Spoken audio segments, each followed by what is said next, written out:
In this new summary from Audiobook Time, we are delving into The Social Animal by David Brooks, an expertly crafted exploration of human behavior through the lens of our unconscious minds. Brooks, a respected New York Times op-ed columnist and seasoned commentator, synthesizes a wealth of scientific research to illuminate how subconscious forces shape our judgments, success, and intelligence in ways we rarely acknowledge. Central to the book is the exploration of two characters, Harold and Erica, whose lives provide a rich tapestry illustrating the influence of emotions, intuition, and social connections on human development. Brooks integrates findings from psychology, sociology, and neuroscience to reveal how our inner worlds dictate our outer realities, challenging the notion that humans are primarily rational beings. The Social Animal is not just a study of individual behavior but a broader commentary on societal trends, education, and policy. By examining how people thrive and falter within their social environments, Brooks offers profound insights into the cultivation of a fulfilling life and a cohesive society.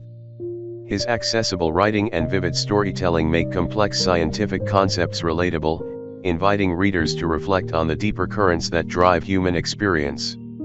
This insightful book is ideal for students of human behavior eager to uncover the intricate mechanics of what makes us tick. It's also perfect for skeptics interested in challenging the notion of human rationality, and for anyone keen on understanding the true drivers behind our success in life.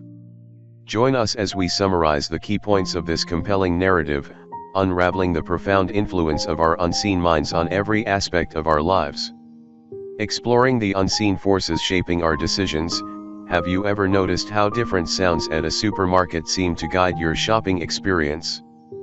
Perhaps the gentle echo of ocean waves in the seafood section or the subtle sounds of a jungle while browsing the fruit aisle. These are not just random background noise, they are a calculated part of the shopping environment designed to influence your behavior. But why is this important? It highlights a profound and often missed truth about ourselves. A significant part of our actions and decisions are influenced by external factors we're barely aware of. This exploration into our subconscious drivers offers some astonishing insights. Firstly, the logic behind attraction isn't as broad and mystical as it might seem. Often, the love of your life might not be discovered through fate in a distant land but rather, could be someone living much closer than you think, possibly a person you've already met in your daily routines. Additionally, have you ever considered that the decision-making abilities of people in critical roles, like judges, could be significantly affected by something as simple as how often they eat? Blood sugar levels can influence decision-making processes substantially, affecting outcomes in ways that go beyond mere logic. And lastly, there's a curious case of self-control demonstrated by children with marshmallows.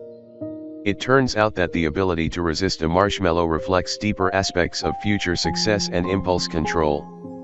This simple test reveals fundamental insights into how self-control developed at an early age can influence behavior and success later in life. By unraveling these threads, we uncover just how intricately woven our seemingly conscious decisions are with the subconscious fibers influenced by our surroundings, a vital understanding for anyone looking to grasp the complexities of human behavior. The hidden patterns in our romantic choices. Think back to the ideal partner you imagined as a teenager, perhaps a wish list of appearance, hobbies, and virtues.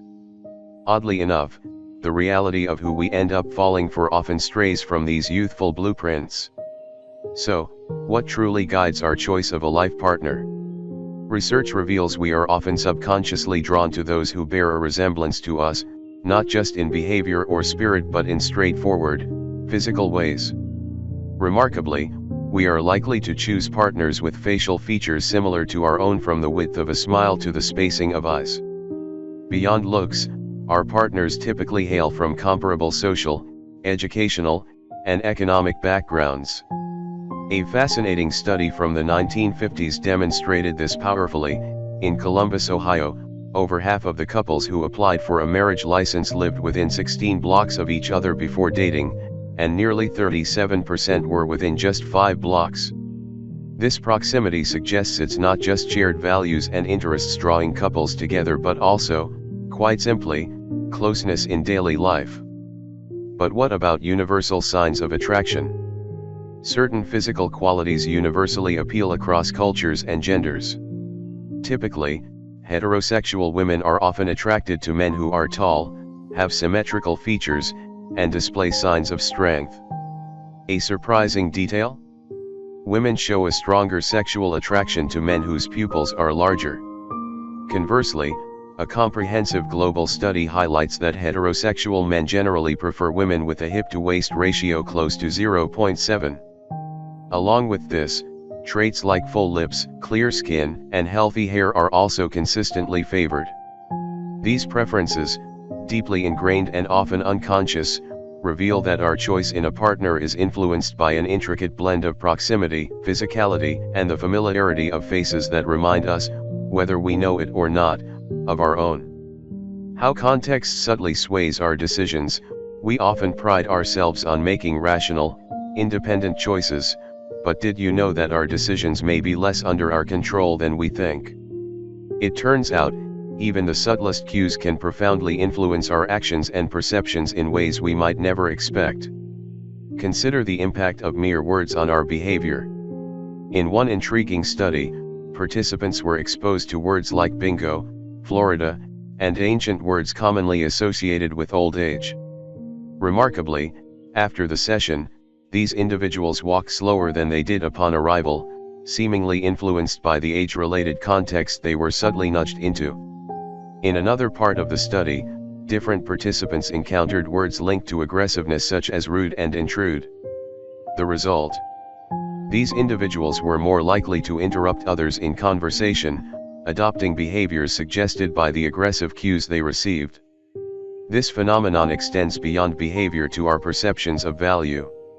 For instance, a $30 bottle of wine might feel expensive or reasonable depending entirely on its comparison set. If placed next to cheaper options, it seems pricey, but next to premium bottles priced at $149, it suddenly appears quite affordable. This tactic is often used by retailers to influence consumer perception of value, explaining why stores might display very expensive items that rarely sell. Moreover, the framing of information significantly affects our judgment. Picture a surgeon explaining the risks of a procedure by emphasizing either an 85% success rate or a 15% failure rate. Naturally, most patients would feel more confident about the surgery when presented with the success rate, despite the factual content being the same. These examples lead us to a critical realization: our decisions are vastly influenced by context and presentation, far more than we might like to admit. If truly rational judgment were at play, such minor manipulations would hardly sway our choices so dramatically. Emotions guide our decisions more than we think. Justice is what the judge ate for breakfast. This saying might sound whimsical, but it uncovers a critical insight into human behavior, including that of highly trained professionals like judges. It suggests that even the most rational beings are not immune to the sway of physiological and emotional states. This concept was vividly illustrated by a study conducted at Ben-Gurion University, where a psychologist monitored decisions made by an Israeli parole board. The findings were startling. Judges granted parole to about 2/3 of applicants right after taking a meal break. This rate was significantly higher compared to other times of the day, where the approval rate dropped to about 1/3. As judges grew hungrier, their likelihood of granting parole decreased, hitting its lowest just before meals. But it's not just judges. Our everyday judgments are also influenced by our emotional and physical state. Consider how our mood changes with the weather. Although logically we know the weather shouldn't affect our assessment of life's quality, it does. For instance, someone reflecting on a challenging childhood might view those experiences as more character-building on a bright, sunny day, rather than devastating, which might be the outlook on a dreary, cloudy day. Research supports this. When asked about their life satisfaction on sunny days, people typically give much more positive assessments compared to when the weather is gloomy. These examples reveal a crucial aspect of human nature: our decisions and views are profoundly shaped by our current emotional and physical states, far more than we might wish to admit. While we like to think of ourselves as rational beings, it's clear that our emotions and immediate circumstances often hold the reins. Deciphering the roots of moral judgment, rationalism versus intuitionism, what truly inspires our moral decisions: cold, calculated reason, or something more innate and intuitive? This debate has raged among philosophers for centuries, leading to the development of two principal theories: moral rationalism and moral intuitionism. Moral rationalism advances the idea that moral judgments arise from deliberate and reasoned thinking.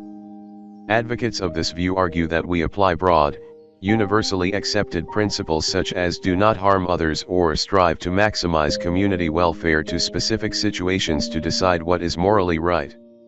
According to this perspective, there's often an internal battle between our base, self-serving desires and our higher, principled selves. To act morally, we must consciously suppress our more selfish impulses using willpower. For example, consider a scenario where you're tempted by an extramarital affair during a rough patch in your marriage. Rationalism would suggest that it's your moral duty to remember and adhere to the principle of fidelity, despite any immediate temptations. On the flip side, moral intuitionism posits that our moral judgments stem more from instinctual feelings than from rational deliberation. This theory emphasizes that not all impulses are selfish, some are inherently moral. Proponents of intuitionism believe that humans possess an intrinsic moral compass, an intuitive sense of right and wrong that often manifests as spontaneous feelings of empathy or fairness. In this view, the conflicts we experience are less about reason versus desire and more about competing intuitive reactions. Using the same example, intuitionism would argue that the guilt felt over the mere thought of accepting the date with someone else before any explicit ethical reasoning kicks in stems from an innate moral sense signaling that the action could be wrong. These two theories illuminate the complex mechanisms behind our moral reasoning, illustrating that our decisions may be influenced by both calculated judgments and deep-seated instincts. Whether driven by rational thoughts or intuitive feelings, understanding these dynamics helps us navigate the ethical landscapes of our lives. Intuition trumps rationality in moral decision-making. The long-standing debate between moral rationalism and intuitionism raises an intriguing question: which supports our ethical behaviors more effectively, reason or intuition? Observations and studies suggest that intuition plays an unexpectedly dominant role in shaping our moral judgments. Consider the case of psychopathic individuals, who often retain their reasoning abilities yet demonstrate a striking lack of moral conduct. Unlike most people, who have a visceral emotional response to seeing someone, especially a child, in distress characterized by increased blood pressure and sweaty palms, psychopaths remain unfazed. This divergence suggests that moral understanding and empathy, rather than purely cognitive processes, are crucial in guiding ethical behavior. The absence of emotional engagement in psychopaths correlates with poorer moral standards, despite possessing cognitive abilities on par with non-psychopathic individuals. This points to a critical role for intuition, a rapid, often unconscious emotional response in moral decision-making. Indeed, experiments at the Max Planck Institute for Psycholinguistics provide further evidence of this. When participants were exposed to declarations on controversial moral issues like euthanasia or abortion, they exhibited immediate evaluative reactions within just 200 to 250 milliseconds before they could have engaged in any substantive rational deliberation.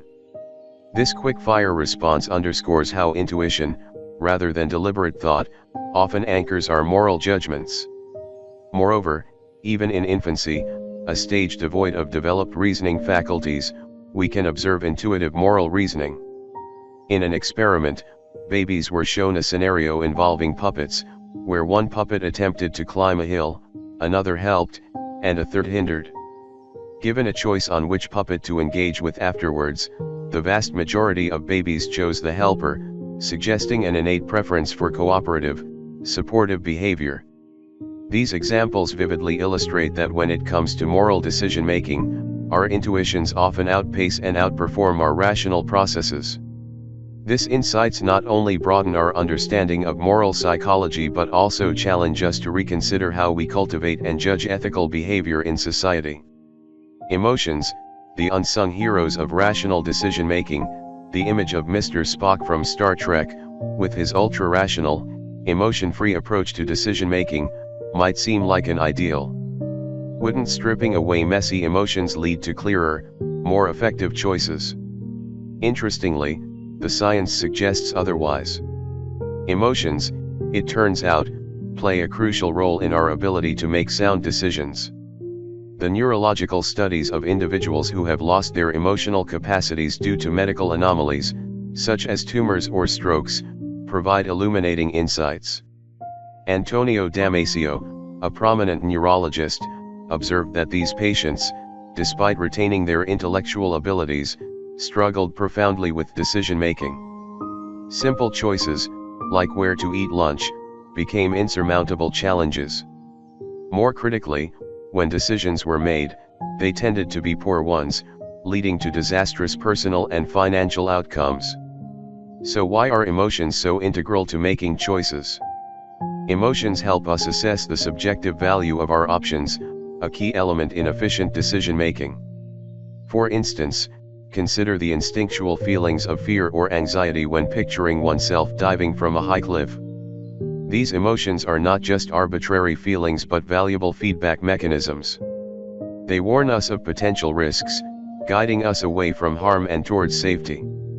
Damasio's research highlighted that without emotional input, his patients lacked the necessary incentives to choose wisely between various options. To them, the risk of a life-threatening leap felt as negligible as a leisurely walk in the park because their emotional signaling systems, which should warn them of danger, were impaired. Thus, contrary to popular belief, emotions are not hindrances but essential tools in our decision-making arsenal. They enable us to navigate our choices not just with cold logic but with a sense of personal stakes, enhancing our ability to choose wisely and well. The inherent need for connection, how social interactions shape us. Humans are quintessentially social creatures, wired for connection from the very beginning. Our very existence and identity hinge significantly on our interactions with others, more so than we might initially believe. From the moment of birth, the relationships we foster, particularly with our parents, play a pivotal role in shaping our personalities. It's through these formative interactions that a child begins to develop a sense of self. For instance, when parents mirror their baby's actions like smiling when the baby smiles, or looking where the baby looks, they are participating in a vital exchange that supports the child's emotional and social development. This mirroring isn't just beneficial, it's essential, due to the way human brains are structured. Our brains are adept at picking up social cues, responding to them, and seeking feedback. This is made possible by what are known as mirror neurons. These special neurons activate both when we perform an action and when we see someone else perform the same action, creating a bridge between observation and experience. For example, seeing someone smile not only makes us understand the gesture but often makes us feel happier, as our mirror neurons simulate the smile internally.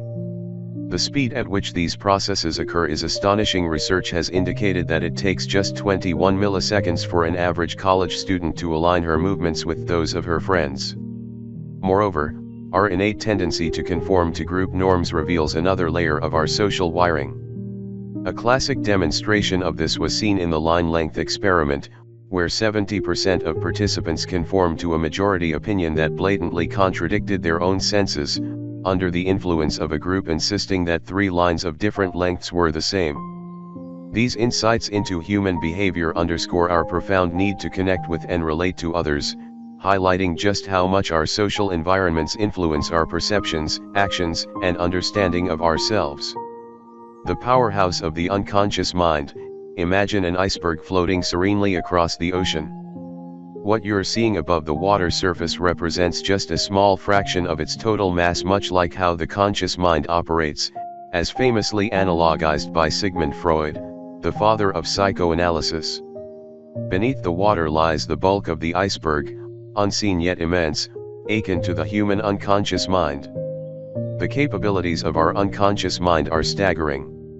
While the conscious mind can process approximately 40 information bits per second, the unconscious mind deals with a colossal 11 million bits in the same amount of time. In terms of data processing, the conscious mind's capacity is a mere drop in the ocean compared to the unconscious. This overwhelming processing power of the unconscious is not just a fascinating trivia, it plays a crucial role in our everyday functioning. Take the example of driving a car, a task so complex that it would be unmanageable if we had to rely solely on our conscious minds. Thanks to the unconscious, many of the necessary motor and perceptual processes occur without our active awareness, allowing us to make quick decisions and perform complex maneuvers almost reflexively. The speed and efficiency with which the unconscious mind operates equip us for remarkable accomplishments. Our brains constantly absorb and process vast amounts of data, much of it beyond our conscious understanding or awareness. This phenomenon is vividly illustrated in professions like chicken sexing in poultry farms.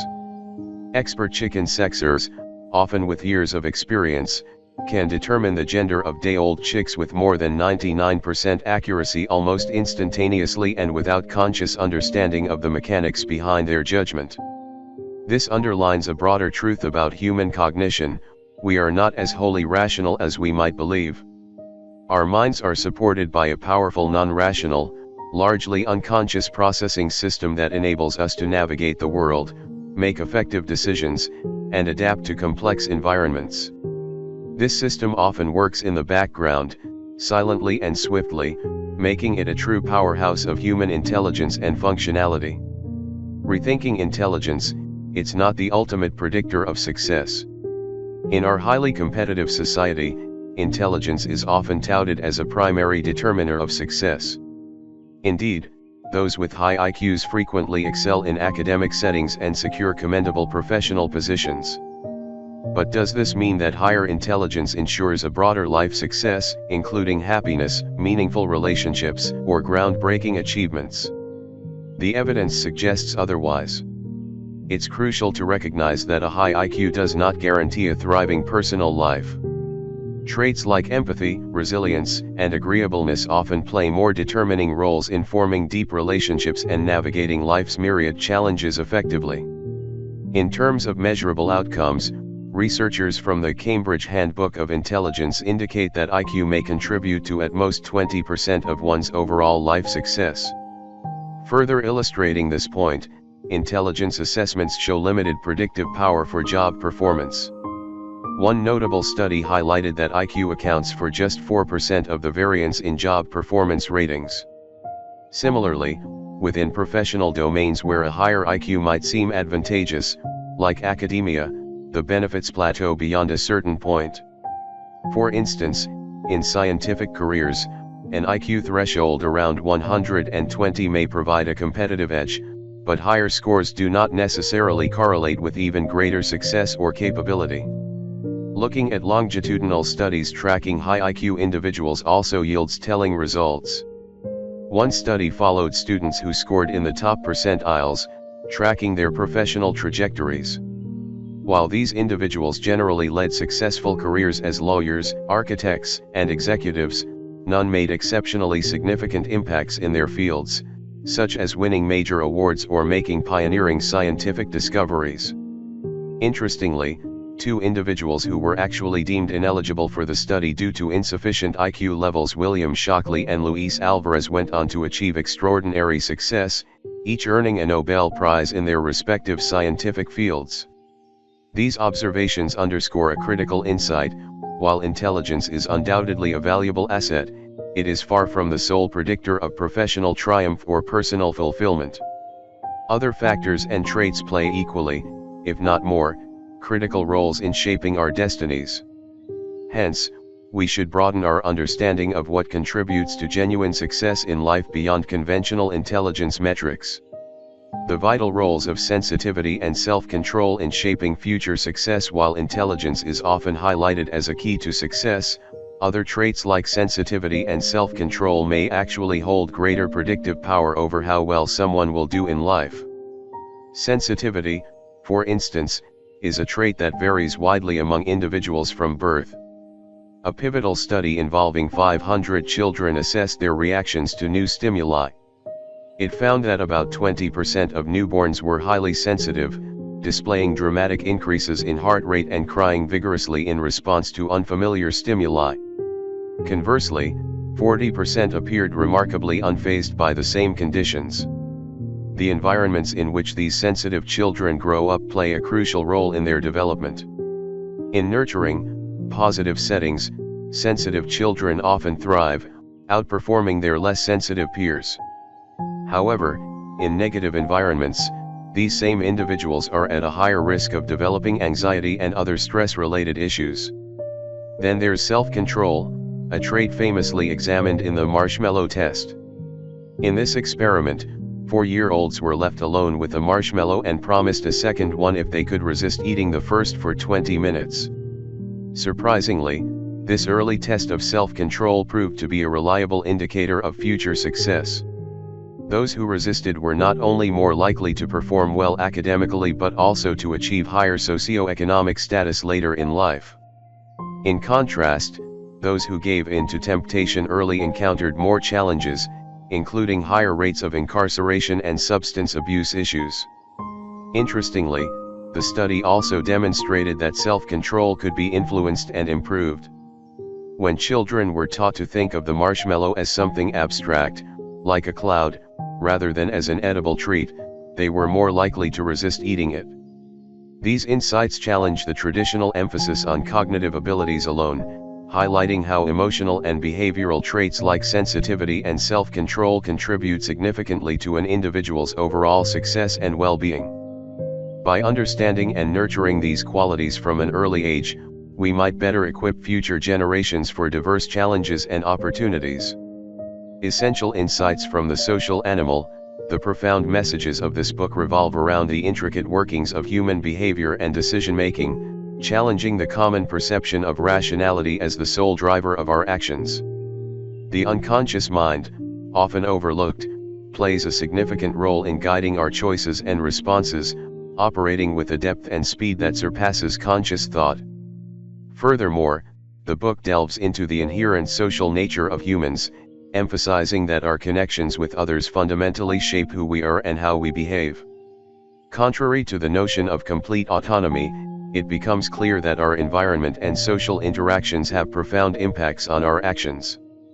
Through exploring these themes, the book invites us to rethink our understanding of self-control, sensitivity, and intelligence, providing a more complex and interconnected view of what it means to be human. Ultimately, it underscores the importance of the unseen and often underappreciated forces that steer our lives in significant ways.